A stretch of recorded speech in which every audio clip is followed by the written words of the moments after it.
Hi friends, welcome to వందూస్ channel. దీన్ని నేదొండకాయలు అంటారు. ఇది కూడా ఒక దొండకాయ ఫ్యామిలీ నుండి వచ్చిన నేదొండకాయలే. దీన్ని మీరు నెక్స్ట్ డే అలాగా కుక్ చేసుకుందాము అని ఫిక్స్ అయితే మాత్రం ఫస్ట్గా ఇంటికి తెచ్చుకుని వెంటనే వాష్ చేసుకొని ఇలాగ పీసెస్గా కట్ చేసుకొని ఫ్రిడ్జ్లో పెట్టుకుంటే పురుగులు పట్టకుండా ఉంటాయి, లేదంటే పురుగులు పట్టేస్తాయి. సో ఇలాగ ఫస్ట్ ఆయిల్ వేసుకోండి. నేదొండకాయలకి ఆయిల్ ఎక్కువగా పట్టదు. సో కొంచెం వేసుకొని ఆవాలు, మినపప్పు అండ్ కొంచెం జీలకర్ర వేసుకొని ఫ్రై చేసుకోండి. అది ఫ్రై అయ్యాక ఇందులో ఎండుమిరపకాయలు, కారం మీ కారంకి తగ్గట్టుగా ఎండుమిరపకాయలు వేసుకోండి. వెల్లుల్లిపాయలు కూడా కొంచెం ఎక్కువగానే పడుతుంది, కర్రీకి బాగుంటుంది. అండ్ కరివేపాకు కూడా వేసుకొని ఫ్రై చేసుకోండి.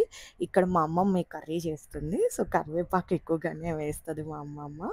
సో మీరు కూడా మీకు తగ్గట్టుగా ఎంత కావాలంటే అంత వేసుకొని ఫ్రై చేసుకోండి. ఇలా ఫ్రై అయిన తర్వాత మీరు ముందుగా ఫ్రిడ్జ్లో ఉంచుకుంటే మళ్ళీ ఒకసారి వాష్ చేసుకొని అవి కూడా వేసేయండి. వేసుకొని మిక్స్ చేసుకోండి. బాగా మిక్స్ చేసుకున్నాక కొంచెం పసుపు అండ్ మీ టేస్ట్కి తగ్గట్టుగా సాల్ట్ కూడా వేసేసుకోండి. ఇప్పుడే సాల్ట్ అన్నీ వేసేసుకొని మిక్స్ చేసుకోవాలి.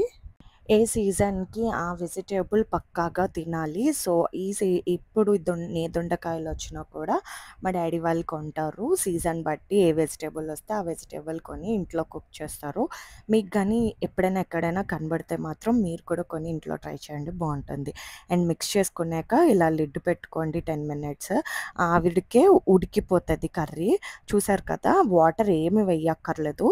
అండ్ ఒకసారి మళ్ళీ లిడ్ తీసి కలుపుకొని చెక్ చేసుకోండి అది ఉడికిందా లేదా అని. చూసారా, ఇలాగ మెత్తగా షింక్ అయిపోయినట్టుగా అయిపోతుంది ఉడికిపోతే.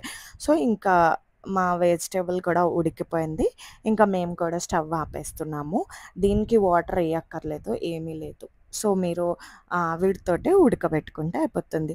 ఇదండి మాది నేదొండకాయలు. ఇది రైస్తో కూడా తింటారు, లేదు అంటే ఓన్లీ ఇలా కర్రీ కూడా తింటారు. చాలా బాగుంటుంది, మీరు ట్రై చేయండి. ఎలా వచ్చిందో నాకు కామెంట్ చెప్పండి.